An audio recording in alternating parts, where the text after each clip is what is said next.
तेवढं व्यवस्थित सिद्धंपाणमीय जिनिंदवर नेमि छंदम कलंकम गुणरयन भूषनुदयम जीवसपरुवणम वोच्छम। बोलो देवादिदेव 1008 श्री श्रेयांसनाथ भगवान की जय। देवादिदेव 1008 श्री नेमिनाथ भगवान की जय।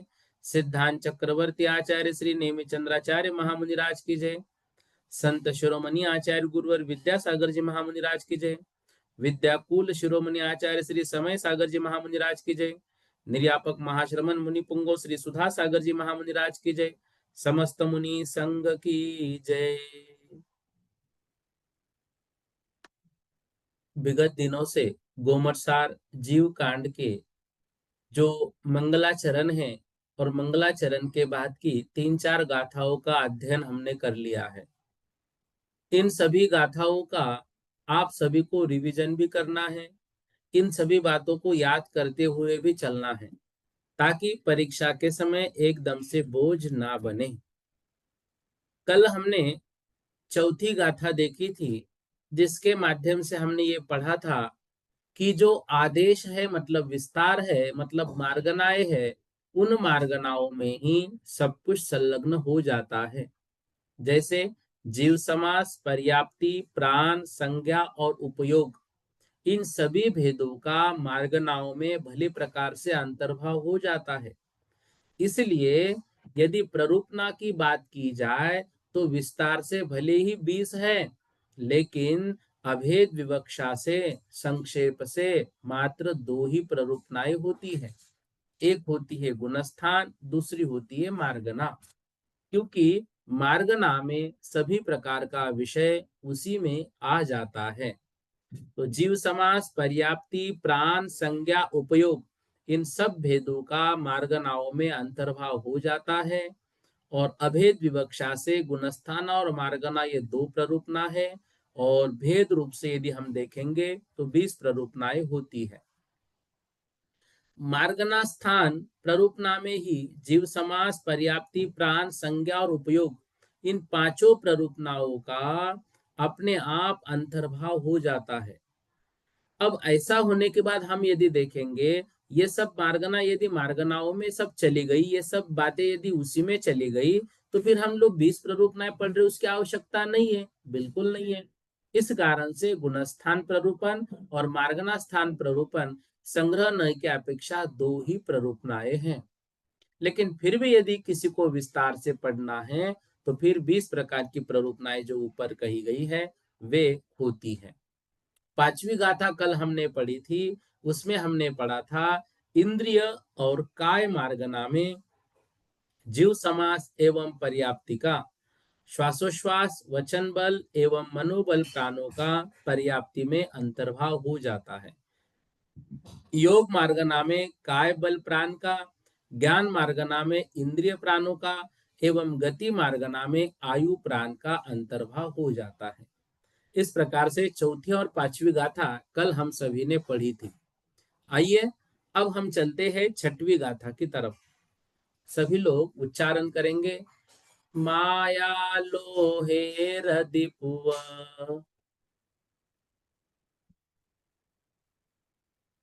माया लोहेर दिपुव,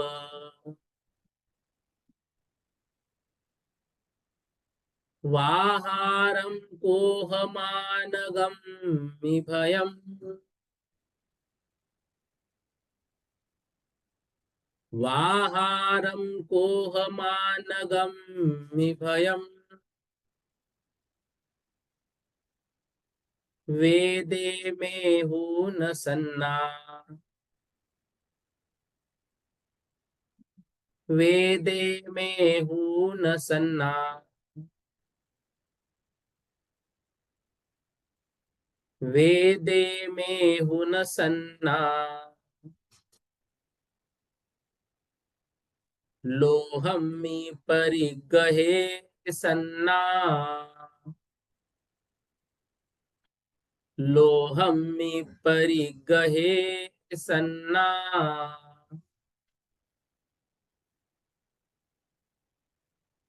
देखिएगा, ऊपर जो बातें थी वही बातें इसमें और बताई जा रही कि किसमें और किसका अंतर्भाव हो जाता है। एक बार हम सब मिलकर इस गाथा का उच्चारण करेंगे एक साथ। माया लोहे रदिपुव वाहारम कोहमागगम भयम, वेदे में हूँ न सन्ना, लोहम परिगहे सन्ना। देखो, माया लोहे रति पुव, माया लोभ, रति मतलब रति, पुव मतलब पूर्वक, वाहारम मतलब आहार। तो माया लोभ कषाय में रति पूर्वक आहार संज्ञा का, आहारम आहार संज्ञा का, कोह मान गम्ही, कोह मतलब क्रोध, मान मतलब मान कषाय। तो क्रोध में और मान में, गम्ही मतलब में, तो क्रोध कषाय में और मान कषाय में भयम, भय संज्ञा का अंतर्भाव हो जाता है। वेदे और वेद कषाय में मेहुन सन्ना, मैथुन संज्ञा का अंतर्भाव हो जाता है। लोहम्मी लोभ कषाय में परिग्रह सन्ना, परिग्रह संज्ञा का अंतर्भाव हो जाता है। क्या बता रहे हैं? चार प्रकार की संज्ञा होती है। कौन कौन सी संज्ञा होती है? आहार संज्ञा, भय संज्ञा, मैथुन संज्ञा और परिग्रह संज्ञा।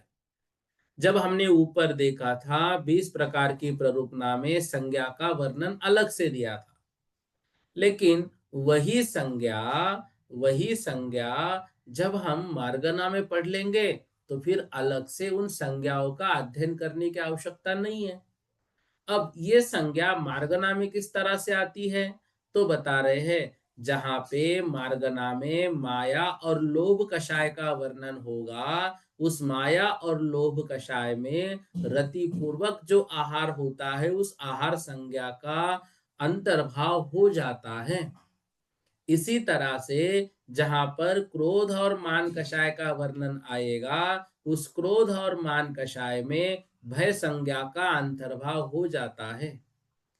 जब हम वेद कषाय पढ़ेंगे, मार्गना में जब हम वेद कषाय पढ़ेंगे, उस वेद कषाय में मैथुन संज्ञा का अंतर्भाव हो जाता है। और जब हम लोभ कषाय पढ़ेंगे तो लोभ कषाय में परिग्रह संज्ञा का अंतर्भाव हो जाता है।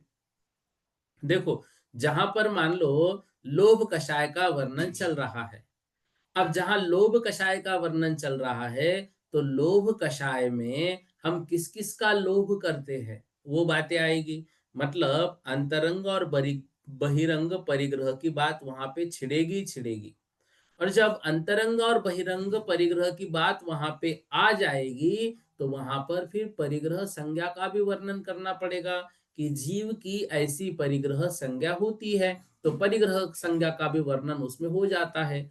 इसलिए लोभ कषाय हमने अच्छे से पढ़ ली तो फिर परिग्रह संज्ञा का अलग से हमें पढ़ने की आवश्यकता है ही नहीं, उसमें ही वह अंतर्भाव हो गया है। इसलिए मतलब हमको ये स्पष्ट कर रहे आचार्य महाराज कि जो मार्गनाएं है, मार्गनाएं पढ़ने के बाद अलग से फिर जो 20 प्रकार की प्ररूपनाएं कही है वो अलग से कोई है ही नहीं, वो इसमें ही आ जाती है। इसलिए यदि अभेद विवक्षा से देखा जाए तो दो ही प्रकार की प्ररूपनाएं होती है, एक होती है गुणस्थान, दूसरी होती है मार्गना।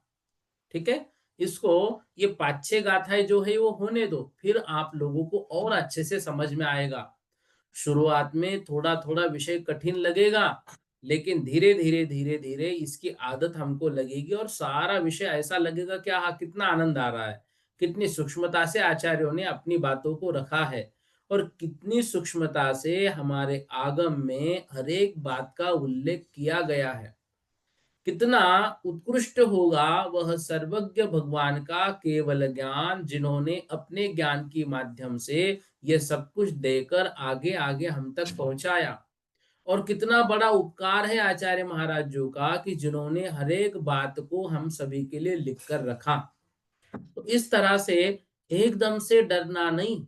अब ये 10 गाथाएं हो गई ना, तो बहुत सारा विषय आसान आसान लगने लग जाएगा। ऐसा लगेगा कि वाह कितना आसान है, हम तो यूं ही कठिन इसको समझते थे। क्योंकि ये सारी बातें हमने पहली बार सुनी है, तो थोड़ा शुरुआत में विषय कठिन लगता है।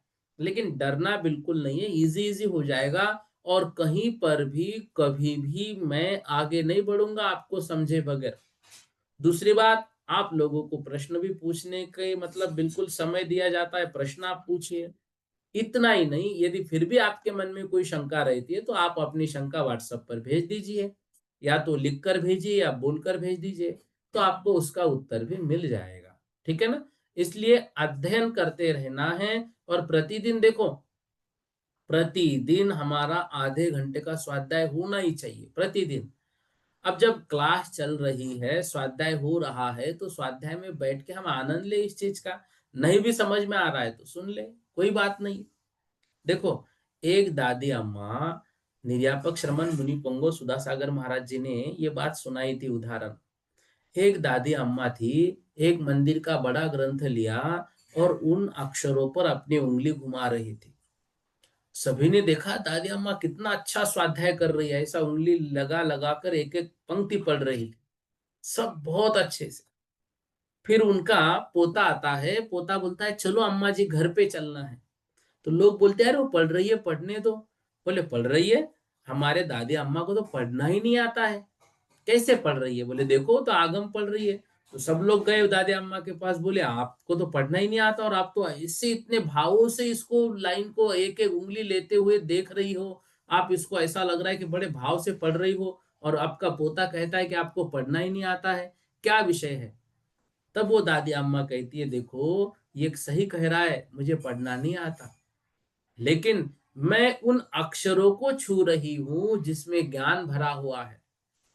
मैं उन बातों को छू रही हूं जो आचार्य महाराज ने परंपरा से सर्वज्ञ देव से प्राप्त किया है और हम सभी के लिए लिख के रखा है।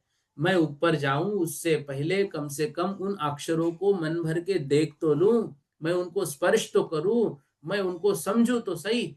इस तरह से वो जब बिना कुछ जाने भी उन अक्षरों को देख सकते, तो हम तो समझ के ग्रंथ खोल के बैठे हुए हैं, हम अध्ययन कर रहे हैं, हम समझ रहे हैं, तो फिर हम पीछे क्यों रहे? इसलिए डरना नहीं है, बहुत अच्छे तरीके से हमें ये सब कुछ पढ़ते हुए आगे आगे बढ़ना है। एक गाथा देखिए और, सागारो वजोगो, सागारो वजोगो,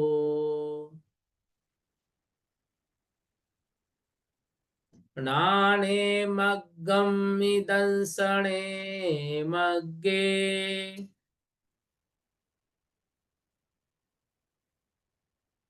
प्राणे मग्गम दंसणे मग्गे, अनगारो वजोगो,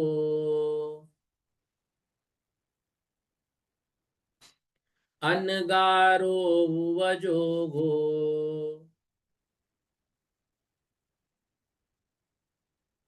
लीनोत्तीजिनेहिं नित्तिठम्,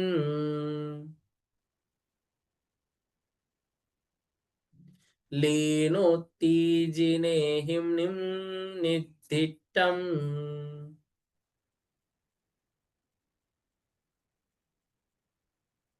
एक साथ बोलेंगे सभी लोग, सागारो वजोगो, प्राणे मग्गम दंसणे मग्गे, अनगारो वजोगो, लीनोत्तीजिनेहिं निदिठम्। क्या कह रहे हैं?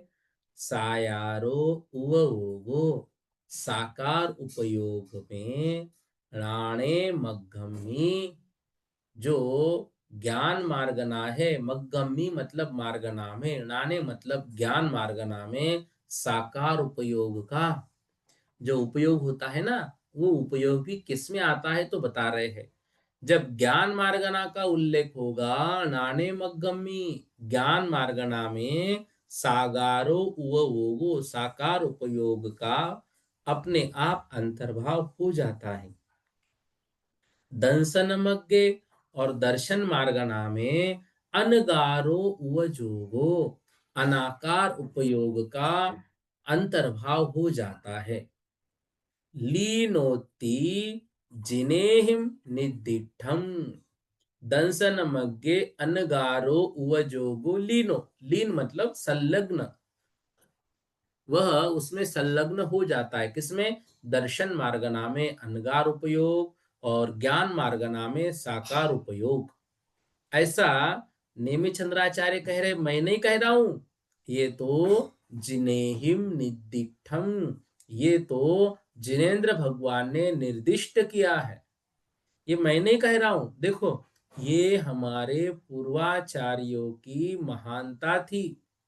इतना सब कुछ आगम जानने के बाद भी कभी ये नहीं कहा ये मैं कह रहा हूं। ये जिनेहिम निदिठम, ऐसा तो जिनेन्द्र भगवान ने कहा है, ऐसा तो जिनेन्द्र भगवान का आदेश है, ऐसा तो जिनेन्द्र भगवान का उपदेश है। देखो, जब कभी हम आचार्य श्री के शिष्यों के प्रवचन सुनते हैं, तो वो बार बार कहते हैं, आचार्य श्री जी ऐसा कहते थे, आचार्य श्री जी ऐसा पढ़ाते थे। कहते हैं कि नहीं? ये कहना जरूरी है, क्योंकि जिनसे पढ़ा है उनका नाम कभी छिपाना नहीं है, और जिनके कारण ज्ञान हमारे पास आया है, उस ज्ञान को हमें छिपाना नहीं है, बल्कि बांटते हुए फिरना है। क्यों? क्योंकि हम पढ़ते हैं ना, तत्प्रदोष निन्नव मात्सर्यांत राया साधनोपघाता ज्ञान दर्शना वर्णयो हो। तत्वार सूत्र में पढ़ते हैं कि वह जो ज्ञान है, वह ज्ञान प्रदोष और निन्नव, यहाँ निन्नव का अर्थ क्या है? किसी ज्ञान को जानते हुए छिपाना, छिपाना। और दूसरी बात, अपने गुरु का नाम छिपाना, जिनसे पढ़ा है उनका नाम छिपाना, ये गलत बात। हमने जिनसे ज्ञान का अध्ययन किया है, कभी भी अपने गुरु का नाम छिपाना नहीं चाहिए। जिनसे ज्ञान प्राप्त किया है, वह ज्ञान ही हमको केवल ज्ञान में कारण बनाएगा, इसलिए उस ज्ञान का एहसान मानना है, अपने गुरु का नाम कभी छिपाना नहीं है। और अब आचार्य नेमिचंद्र जी महाराज भी वही कर रहे हैं। उन्होंने मंगलाचरण में भगवान को नमस्कार किया, और जहां जहां पर बातें आ रही है, वे मान लो कुछ गाथाएं ऐसी है जो सीधी सीधी षटखंडागम से आई हुई है, तो आचार्य पुष्पदंत, आचार्य भूतबली जो महाराज जी है, उन्होंने वो भी ऐसा लिख रहे हैं, जिन्हें हिम निर्दिष्टम, जिनेन्द्र भगवान ने ऐसा निर्दिष्ट किया है। ये क्या है? ये उस ज्ञान के प्रति अपना जो हमारा मतलब उसको ये कहेंगे कि कृतज्ञता है, उस ज्ञान को जिनसे हमने प्राप्त किया, वो है सर्वज्ञ भगवान। हम जब भी कभी ग्रंथ का मंगलाचरण करते हैं, वह जो बड़ा मंगलाचरण होता है ना, तो उसमें अंत में बातें आती हैं। क्या बातें आती हैं? अस्य मूल ग्रंथ कर्तारः सर्वज्ञ देवाः, तदुत्तर ग्रंथ कर्तारः श्री गंधर देवा प्रतिगंधर देवा तेषां वचोनुसार मासाद्य श्री नेमि चंद्राचार्य द्वारा विरचितम। तो ये क्या कह रहे? यह जो ज्ञान हम पढ़ रहे हैं, इसके मूल ग्रंथ कर्तार कौन है? सर्वज्ञ देवा, सर्वज्ञ भगवान। तदुत्तर उसके बाद ग्रंथ कर्तार कौन है? गंधर देवा प्रतिगंधर देवा, गंधर देव और प्रतिगंधर देव। उनके वचनों के अनुसार ही हमारे आचार्य ने जो अभी लिख रहे हैं, जैसे सिद्धांत चक्रवर्ती आचार्य नेमिचंद्र जी महामुनिराज, उन्होंने जो इसको लिखित किया है उस ग्रंथ को हम पढ़ रहे हैं। मतलब परंपरा से हम सर्वज्ञ भगवान के शब्दों को ही पढ़ रहे हैं और परंपरा से हम समो शरण में जो दिव्य ध्वनि खिरी थी उस दिव्य ध्वनि को ही सुन रहे हैं। देखो, उस समय जब ज्ञान मौखिक रूप से एक से दूसरे के पास जाता था तो मौखिक गाथाएं, मौखिक ज्ञान आने वाले शिष्यों को दिया जाता था, परिपाठ होता था और याद करके ही सारी चीजों को अपने बुद्धि में स्मरण करके रखा जाता था। जैसे कंप्यूटर में रखा जाता है ऐसे ही दिमाग में रैम और रोम जो होता है उस रोम में उसका अंतर्भाव किया जाता था। लेकिन धीरे धीरे धीरे वो शक्तिहीन हीन होने लग गई। अब शक्तिहीन हो गई, समझ में आया कि अब बुद्धि इतनी नहीं चलेगी, तो इस कारण से उन्होंने ग्रंथों को लिपिबद्ध करना प्रारंभ किया। नहीं करते तो क्या होता, नहीं करते तो हमारा ज्ञान विलुप्त हो जाता और जैन धर्म का ज्ञान विलुप्त हो जाता तो बहुत मिथ्या दर्शन ही मिथ्या दर्शन बढ़ता। हालांकि अभी भी बहुत बड़ा है मिथ्या दर्शन, मिथ्या तो बहुत बड़ा है, लेकिन आज जितना हमारे पास है वो आचार्यों की महती कृपा है। देखो, जब इतिहास के साधन हम पढ़ते हैं, इतिहास में जब पढ़ते हैं तो तीन प्रकार के साधन होते हैं। एक होता है भौतिक साधन, एक होता है लिखित साधन और एक होता है मौखिक साधन। भौतिक साधन मतलब क्या? ये जो किले वगैरह है, पत्थरों पर जो उकेरे गए चित्र है, जो प्रतिमाएं हैं, जो मंदिर है, जो हमारे जिनालय है, ये सब भौतिक साधनों में आते हैं। जो ग्रंथ है ये सब लिखित साधनों में आते हैं और जो बातें याद करके ही सुनाई जाती है वो मौखिक साधन में आती है। तो बहुत सारी बातें जो है मौखिक साधन से हमारे पास आई है, आ रही है, आते जाती है और मौखिक साधन से हम उसको सुन रहे हैं। लेकिन धीरे धीरे धीरे हम जो है वह बुद्धि से हीन होते गए। मतलब शरीर हीन हो रहा है तो मन भी हीन हुआ, इसलिए बुद्धि भी हीन हो गई। इसलिए इन सभी बातों को लिपिबद्ध करना आवश्यक समझा और लिपिबद्ध किया गया। अब जो मौखिक ज्ञान होता है, मौखिक ज्ञान में आगे बढ़ते बढ़ते आगे ज्ञान नहीं हुआ तो कुछ का कुछ सुन लिया तो हो सकता है कुछ ज्ञान में अंतर आ जाता है, इसलिए फिर उसके प्रमाण आगम में ढूंढे जाते हैं। जैसे बहुत सारी जगह पे कहती है तो हमारी परंपरा है, सदियों से चले आ रहा है, ठीक है ना, सदियों से चला आ रहा है, मौखिकता से सुना था, बहुत अच्छी बात है। लेकिन अब जो लिपिबद्ध शास्त्र किए गए हैं उसमें इसके प्रमाण भी तो ढूंढने पड़ेंगे। मिले तो ठीक है, नहीं मिले तो आप थोड़ा सा देखो, परिवर्तित कर सकते तो करो, हमारा कोई आग्रह नहीं है किसी से भी। लेकिन यदि कर सकते हो तो अच्छी राह चलने में क्या दिक्कत है। तो इस तरह से जो साधन होते हैं उन साधनों की रक्षा हम सभी को करनी ही चाहिए। अब देखिए, ऐसे साधन में जो लिपिबद्ध शास्त्र हमारे पास आए हैं, हमारे समक्ष, और हम इसका अध्ययन कर रहे हैं। पूज्य गुरुदेव की महती कृपा है कि द्वादश वर्षीय में हम सब लोग अध्ययन कर रहे हैं और ऐसे प्राचीन प्राचीन शास्त्रों को हो सकता है, हो सकता है कि यदि द्वादश वर्षीय ना होता तो हम ऐसे शास्त्रों को मात्र कभी कभार सुनते ही, गुरु मुख से, क्या ऐसा गोमटसार जीव कांड है, शायद ही कभी पढ़ते। और कितनी हमारी पीढ़ी दर पीढ़ी निकल गई, उन्होंने तो नाम भी सुना कि नहीं सुना हमको मालूम नहीं। सबकी बात नहीं कर रहे हैं, बहुत सारे घरों में ऐसा हो सकता है कि पीढ़ी दर पीढ़ी शास्त्र पढ़ते आए हो, लेकिन बहुत सारे घर ऐसे भी तो हैं जिन्होंने, हो सकता है कि तत्वार सूत्र, छड़ाला, इसके अतिरिक्त बाकी ग्रंथों के नाम ही ना सुने हो सकता है कि तत्वार सूत्र भी मात्र पर्यूषण पर्व में उच्चारण के लिए निकलता हो और फिर शास्त्र को बांध के रखा जाता हो, और ऐसा ही होता था, अधिकतर जगहों पर ऐसा होता था। तो ये सब महती कृपा है गुरुदेव की कि द्वादश वर्ष हम पढ़ रहे हैं, इसलिए प्रत्येक गाथा को ध्यान से समझो, भले ही समझ में ना आए, और उसको थोड़ा थोड़ा थोड़ा थोड़ा थोड़ा अपने जीवन में उतारने का प्रयास करना है। एक साथ नहीं आएगा, लेकिन देखो, ये सारी बातें जो है ये हमारे उद्धार में कार्यकारी होगी ही होगी, इस तरह से समझना चाहिए।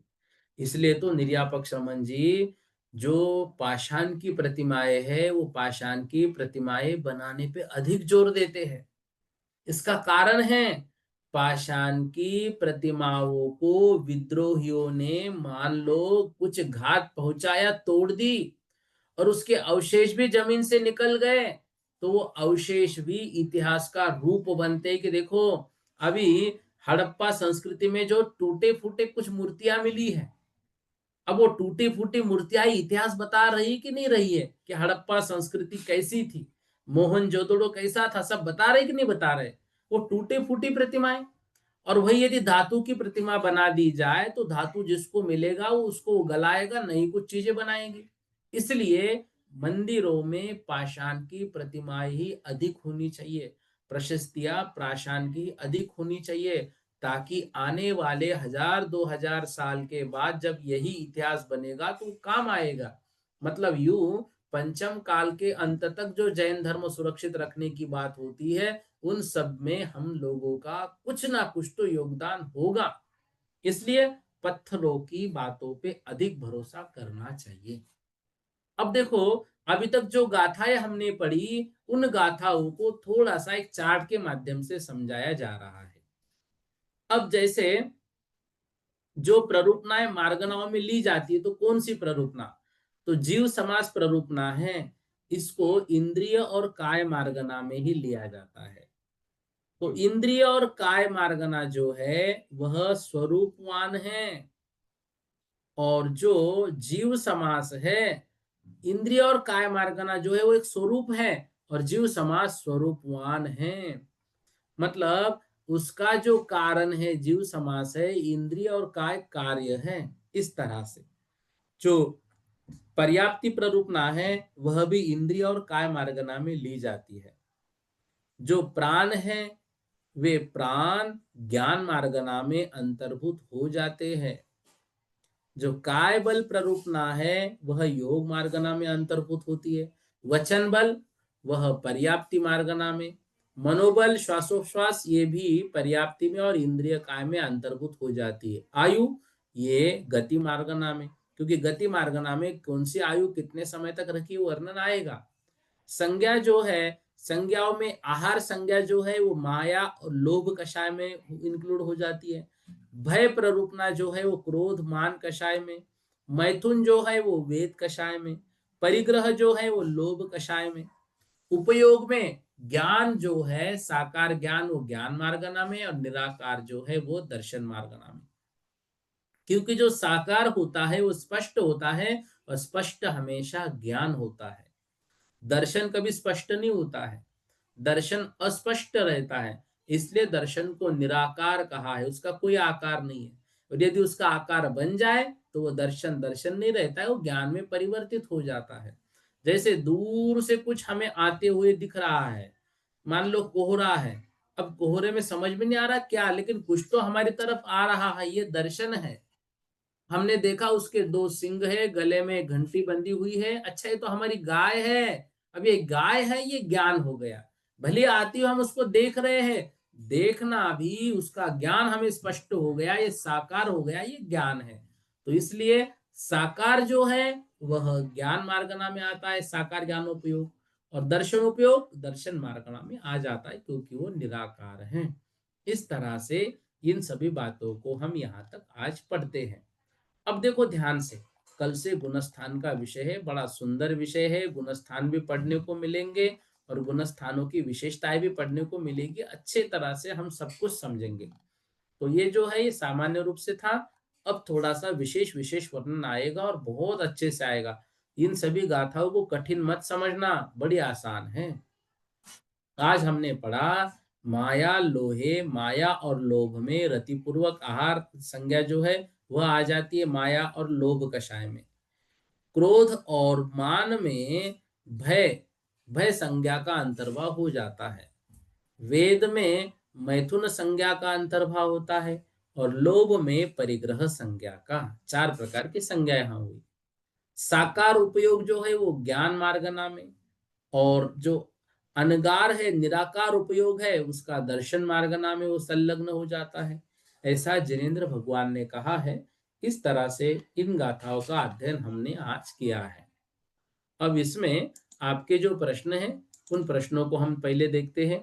सागर भैया बोलिएगा, आप क्या कह रहे हैं? जल्दी जल्दी बोलिएगा। ये जो आहार संज्ञा, इसमें वो लोभ कसाई भी ली और माया कसाई भी ली। तो लोभ कसाई को परिग्रह में लिया वो ठीक है, पर इसमें आहार संज्ञा में थोड़ा इसको स्पष्ट करिए ना इस पे। देखो, यहाँ पे कह रहे हैं, प्रश्न आपका बहुत अच्छा है कि जो माया है, माया और लोभ कषाय में आहार संज्ञा का उल्लेख आया है।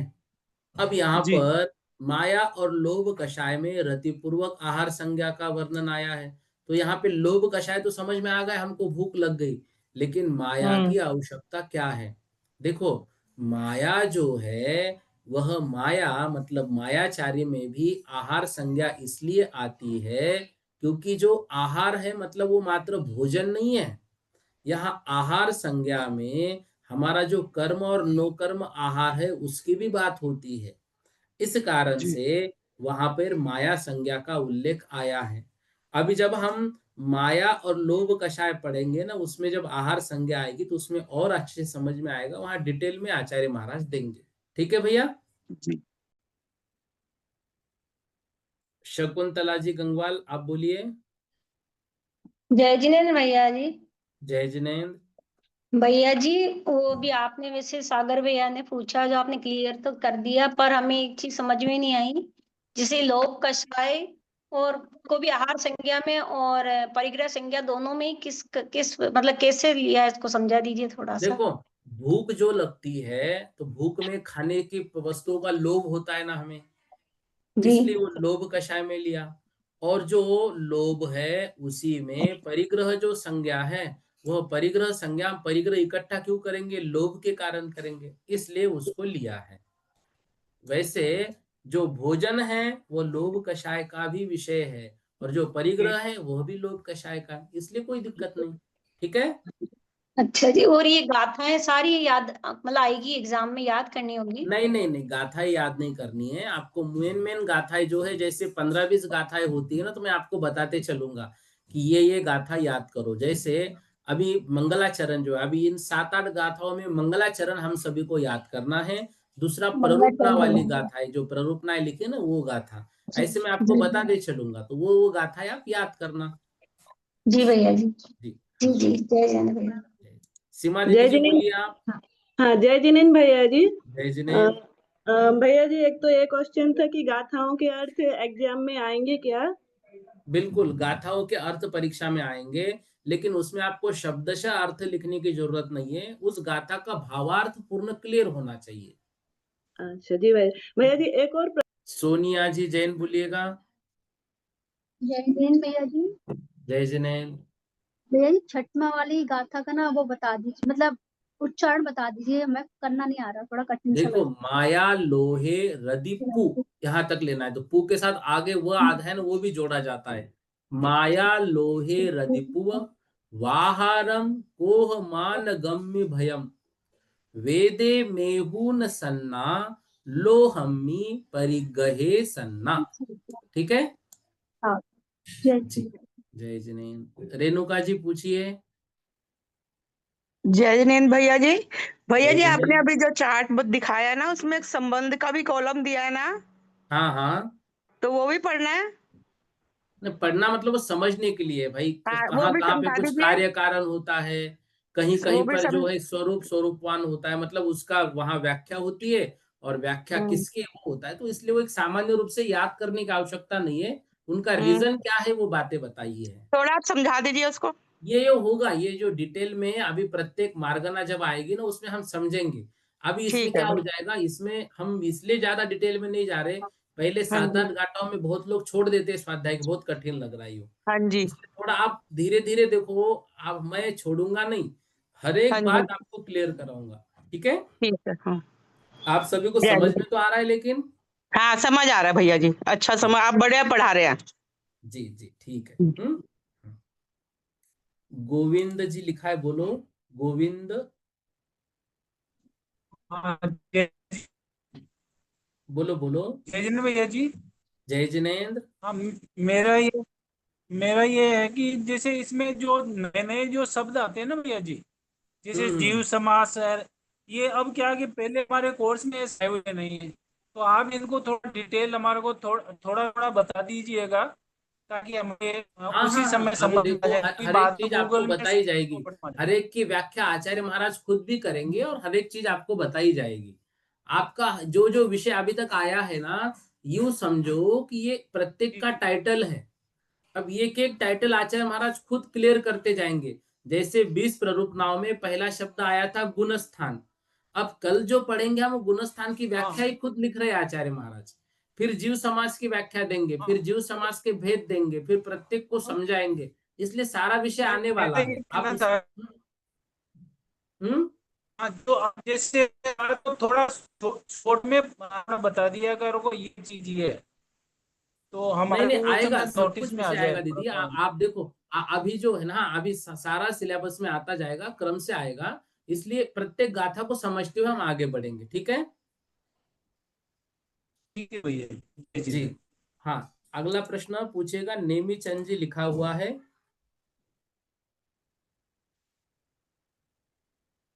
भैया जी जय जिनेन्द्र। जय जिनेन्द्र।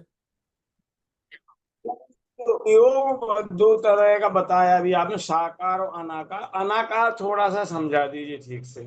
देखो अनाकार मतलब निराकार, ठीक है।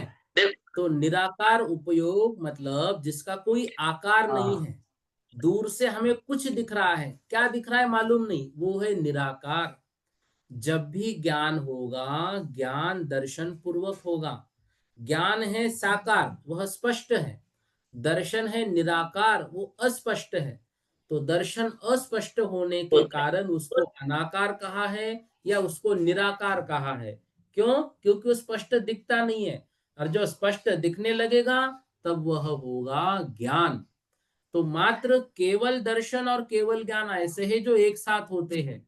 बाकी जो चार ज्ञान हैं वो दर्शन पूर्वक होते हैं। तो पहले दर्शन होता है, बाद में ज्ञान होता है।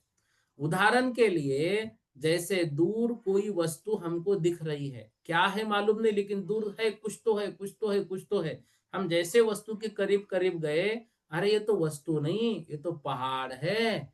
उस पहाड़ की कुछ बातें हमको स्पष्ट हो जाती है, उसको कहते हैं साकार, वो ज्ञान हो जाना। और जो पहले अस्पष्ट था वो निराकार रहना। ठीक है। ठीक है भैया जी, ठीक है भैया। जय जिनेन्द्र। जी, स्मिता जी शाह लिखा है, बोलिएगा। हाँ भैया जी, मैंने भी यही प्रश्न था, सागारो अनगारो ये कैसे समझे? सागारो अनगारो ये कैसे? देखो सागारो मतलब साकार स्पष्ट, और सागर अनगार मतलब मतलब निराकार अस्पष्ट। ठीक है। अस्पष्ट, अस्पष्ट सागार। हाँ हाँ। अणगारो એટલે अस्पष्ट। अनगार मतलब अस्पष्ट, जिसका कोई आकार ही नहीं है, वो अस्पष्ट है। जिसका हाँ आकार हाँ, पता चल गया वो स्पष्ट हो गया।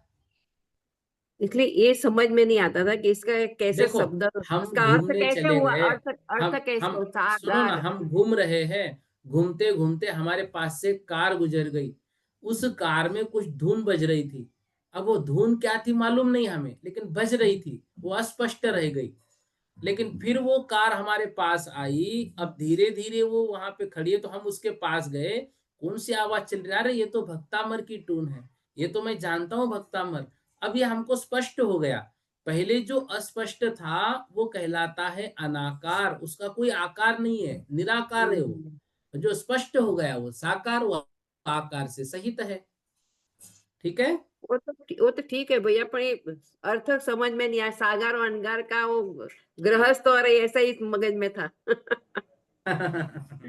ठीक है ना। सागार। वो तो हाँ हाँ हाँ चलेगा ना। ठीक है। अच्छा।